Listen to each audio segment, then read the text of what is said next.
Som al damunt dels Escarrerots, nom que donem a aquest carrer d'escales empedrades.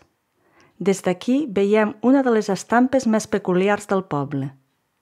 Al davant, per sobre del pont vell, podem veure un coster de vinya vella amb ceps centenaris.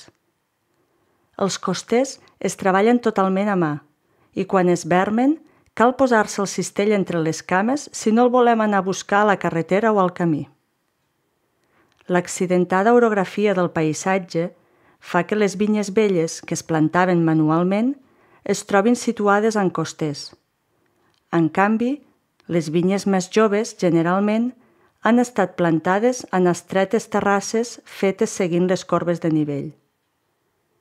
Aquestes condicions orogràfiques del paisatge, unides a la composició de la terra, la llicorella, una pissarra rovellada per les escletxes de la qual penetren profundament les arrels dels ceps, i tot això situat en un clima molt sec, però que gaudeix de la influència de la garbinada o vent del mar a les tardes d'estiu, fan que el vi resultant sigui d'una qualitat excepcional.